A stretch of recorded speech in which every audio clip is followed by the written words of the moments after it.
Think we can do it in 6 minutes? Yes, we can do it in 6 minutes. Why don't we try? Yeah, let's do it in 6 minutes. Let's try it in 6 minutes. Are you recognizing me? Yes, I am. Oh, From Maio. This is, it's kind of, we've had so much input, and I'm not sure I'll be coherent, but I will try. When so many people came up tonight who... Time out. We can't do this. You can't do this. Let's respond to 115. 110. 115. 115. Second. Okay. Call the roll on 115. Maio? Yes. Moore? Yes. Anderson? Yes. Spring? Yes. Capitelli? Yes. Olds? 115. 115. Yeah. That's a yes. Worthington? What day, 115? Yes. Wozniak? Yes. And Mayor Bates. That was PM, wasn't it? Okay. So I just want to go back to when this all unfolded, and suddenly we're in a war with a country that never attacked us, and we were supposed to walk in and have the red carpet rolled out, and the war was going to be over, and everybody kind of went along, unfortunately, because the intelligence was so poor. And now look at where we are with so much pain, so much angst, so many parents who are just beside themselves because their kids are fighting this war, again, in a war under failed leadership from the get-go.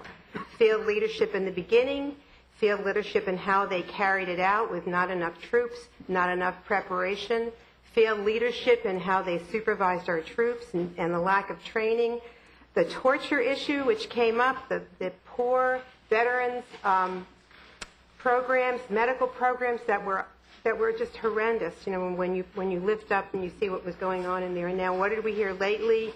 That the Army directs the Veterans Administration to not help our veterans fill out their benefits papers who are disabled people. So everywhere I look, it's failure, failure, failure, failure. And for me, as a mother and a grandmother, and knowing so many young people out there are vulnerable to go under this failed leadership, how could we in good conscience accept recruitment in our city without saying anything? And I can't do that. So I just want to say that, but we're not alone in this. Everyone is feeling this deep worry and this deep sadness with the way things are going over there. Everyone who I think came tonight is feeling that way. I want to honor the people who are doing this, these men and women who have gone over there and who are in the military. We, of course, don't want to ostracize them. They are our sons and our daughters. We care about them. We love them, and we want to bring them home.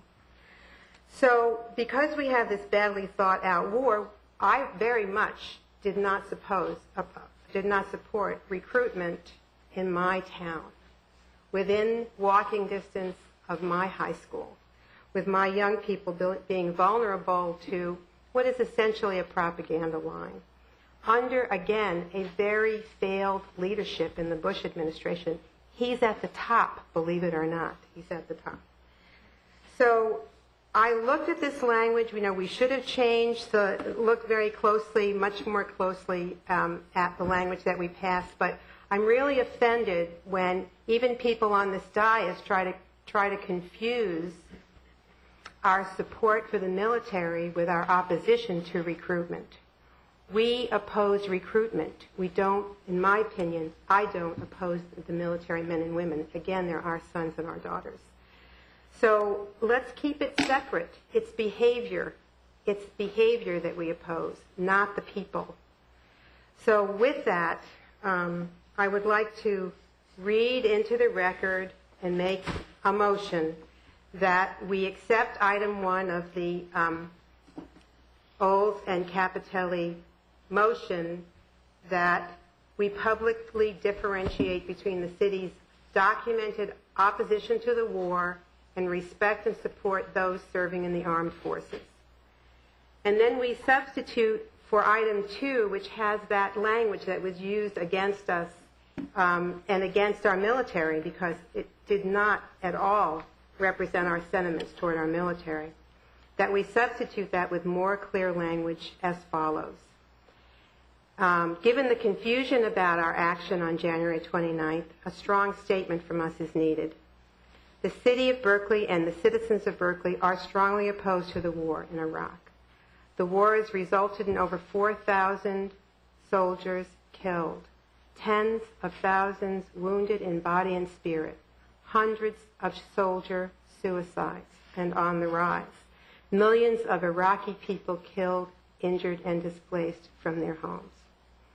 In addition, the hundreds of billions of dollars spent on this deeply immoral war could have been spent to meet the needs of our people and to strengthen our economy. We recognize the recruiter's right to locate in our city and the right of others to protest or support their presence, the Free Speech Amendment.